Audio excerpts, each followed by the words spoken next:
I mean, you've got humanoid robots that could be running around some of these factory floors at Tesla in the near future. At the moment, it's the smartest car of Mercedes, and we expect to have a high demand. Actually, companies like Tesla and Apple are developing their own chips, and they are certainly collaborating with NVIDIA and many other chip suppliers. According to our research, each XPeng vehicle contains 5,500 chips from global suppliers. All that and more. So let's get to it. As we head into the Easter weekend, Tesla stock is currently sitting at $240.89. Down a little bit in the after hours, but next week we have Tesla's earnings call and some sort of company presentation. I'm not sure what is to be expected on April 22nd, but one thing is for certain. It's more than likely going to be coupled with a lot of volatility. For perspective, year-to-date, Tesla stock is down damn near 40%. But if we zoom out an entire calendar year, Tesla stock is up almost 60%. Now there's plenty of macroeconomic uncertainties layered on top of all of the headwinds facing the automotive industry. Square in that spotlight happens to be tariffs. I feel it's only prudent to see how this will impact Tesla compared to the rest of the industry. We don't have any imminent plans to raise prices as a result. We want to understand what the impact is and see how the market materializes going forward. We understand, of course, the need for investment in the US, and we are playing a part of that. We have a plan for our customers. So we launched our Hyundai Assurance Program, which is confirming and assuring to the customers that MSRPs are not going to go up. In this at least this couple of months. So we are very good in uncertainty. You just heard from auto industry leaders at the New York Auto Show this week, diverging from automakers like Ford this morning as the company teases price hikes due to tariffs as early as this May. All vehicle imports in the U.S. currently facing that 25% tariff and additional tariffs on auto parts set to take effect by May 3rd. That's not good. Say what you want about Ford. At least they're not sugarcoating it. They know prices are going to go up. These other auto manufacturers, they're going to eat this burden for a little while. But ultimately, prices have to go up. Even if the majority of your production is localized where you're selling it to the consumer, the supply chain where your parts come from are going to have an impact on the bottom line. With inflation and high interest rates, the macroeconomic conditions were already kind of tight. Consumers looking to purchase a new vehicle might want to put that on hold. And if you are in the market for a new vehicle, ladies and gentlemen, I can't stress this enough. You need the best thing on four wheels. At the tippy top of my consideration for a new vehicle, the one question I ask myself is, can this car drive itself? And if the answer is no, purchasing that vehicle might be more expensive than you think. Where do the automakers sit today? Because we have some folks telling our reporter on the ground at the auto show that they're not going to increase prices. And then you've got Ford, who makes 80% of their cars here. 80% of their production is in the United States already, saying they have to raise prices. Yeah, we're right in that the midst of maximum uncertainty. Yeah. So here's what's happening. Automakers, and you heard this in your lead-in part of the segment, are committed to building more here in the United States. And we share this ambition with the president. We want to build more vehicles in the United States, and we have the capability and the capacity to do that. We want to build more parts and major components in the United States. There's no disagreement there. The challenge is, how quickly can we do this? These are massive, complex facilities and supply chains that just can't move overnight. And so what you're seeing is there's going to clearly be some impact in the near term with tariffs. That impact is probably going to be twofold. One, prices are likely to go up, and therefore sales are likely to go down. as companies are adjusting and then bringing more production here to the United States. So that's the tension you're seeing. Yeah. It depends on where companies are in that continuum, I think, is what those announcements are telling you. How much more does this cost consumers for cars in the near term? Yeah, it's hard to tell, right? Because, but it's going to cost everybody something. And the reason for that is that there's no purely American car. There's no car that's 100% American. Because of parts and where they get Because of parts, right. And we have relied as an industry, for example, on duty-free trade across North America for over a quarter of a century. And that has made the U.S. industry more competitive, more dynamic, and has provided more affordable vehicles to consumers. And so as we start to unwind that, and especially as parts tariffs kick in, there are going to be price increases. I've seen ranges from $3,000 to $9,000 per vehicle. It's just really hard to know. But there's no question that these increases could be sizable. From what you're hearing from companies, how are they factoring in who is building these vehicles? And specifically, I mean, you've got humanoid robots that could be running around some of these factory floors at Tesla in the near future. Elon Musk's loved to talk about Optimus and all of the great things that are going to come there. But that's a direct impact on the number of employees in other manufacturing plants that have jobs, have had jobs for decades, and are trying to make sure that they're continuing to be part of that fabric as well. Yeah. That is a really interesting part. To me, these tariffs are coming at a time where our automation is burgeoning. We're going to see humanoid robots start populating our production facilities. Automation is how we're going to compete with countries like the Chinese. Either way, the US laborer working here in the United States, they're gonna be either way. Outsourcing production to Mexico, having China come in, or humanoid robots such as Optimus filling the factories. These tariffs aren't here to protect the workers. They're here to protect those companies until the automation is seamlessly integrated, giving them a competitive advantage on the global scale. With that in mind, these tariffs feel a little bit premature. Look, the jobs question's a big one, right? Automotive production in the United States is very efficient. It's a high productivity business. You do see a lot of automation. In other parts of the world, maybe less automation. So as vehicles come here, vehicle production comes here, it may be a little bit more highly automated than it was in plants in other parts of the world. Dimitri Soulakis, thank you very much for joining us in Mercedes' new flagship dealership in Manhattan, and with the new CLA, which we're going to be talking about here in just a little bit. This is a big day for you guys as they take off the tarp here.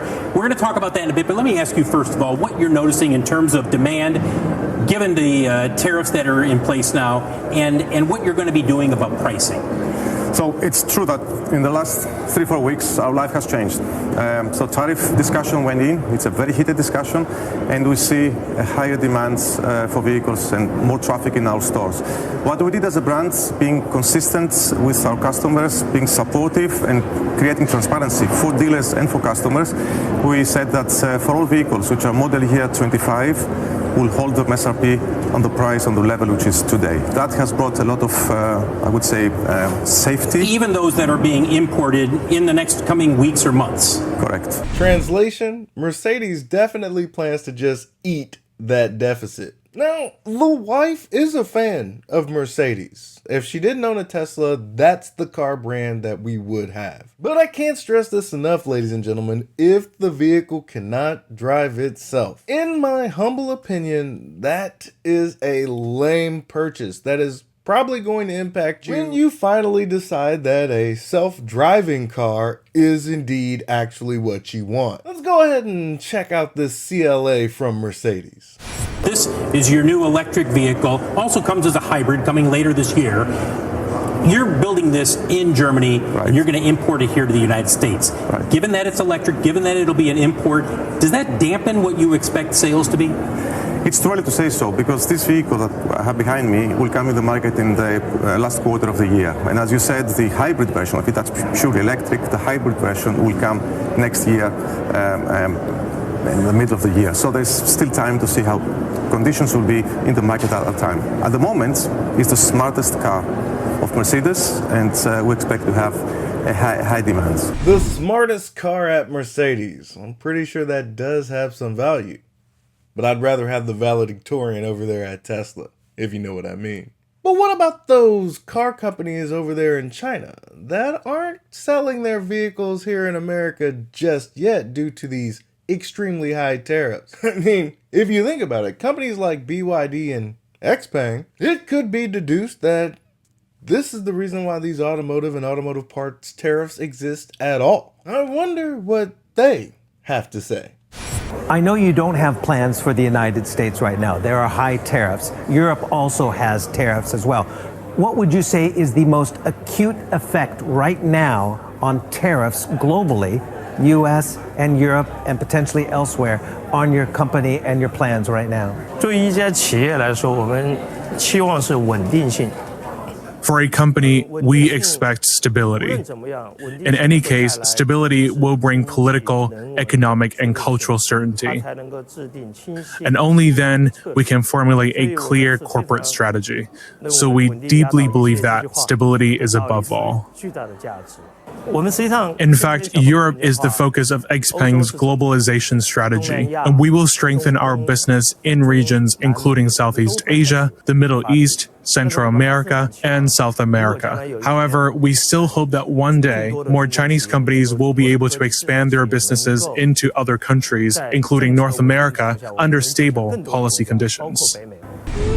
Not so subtle of a dig there, but you can't blame them. They aren't in North America, particularly the United States, for a good reason. There's no telling what the United States is going to do to them under the guise of protecting American workers. Remember, ladies and gentlemen, it's not the Chinese that are going to take away your jobs.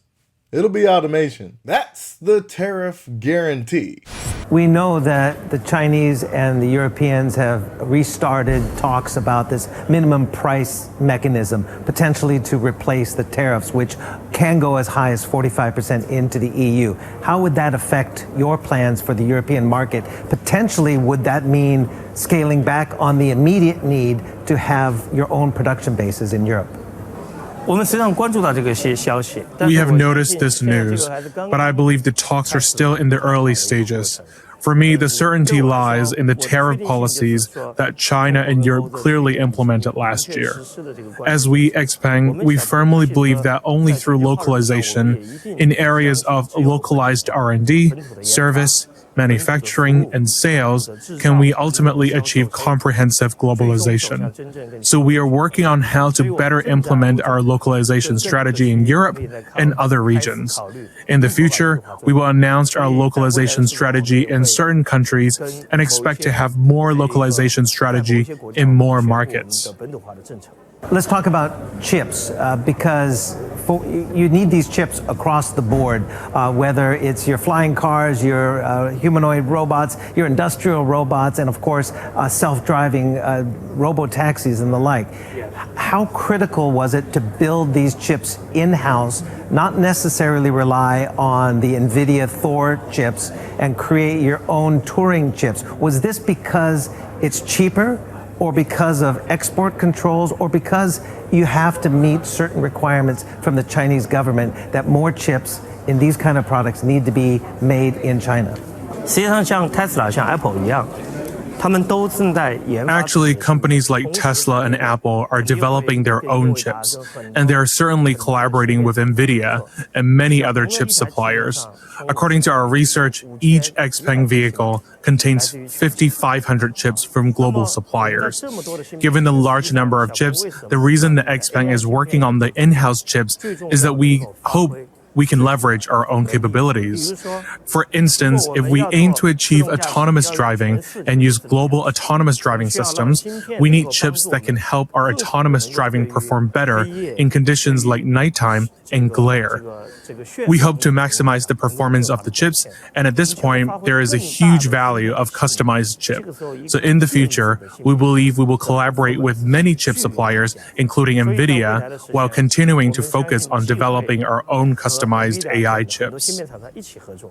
Man, I wish our EV startups sounded like this. Lucid, Rivian, get your together, man. XPeng is saying all the right things. Localizing supply chains to get around these tariffs, vertically integrating things such as chips, knowing that you need so many of them. Should anything happen to that supply chain, you're f***ed. For critical components vital to your business, it's best not to rely on others. After watching Tesla go through the chip crisis during the pandemic, it gave me more conviction that they were the most versatile company on the planet. There's no time for excuses. Tariffs, chips. In times like these of economic hardship, we need solutions. And Tesla's track record to figuring out solutions, well, that's bar none.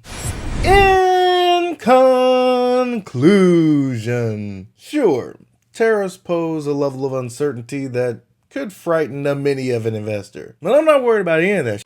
I'm worried about the company that, should these tariffs manifest themselves and then last for a particular amount of time, which company is more than likely going to weather the brunt of that storm? And there's only one company that comes to mind. Let's be honest, this too shall pass.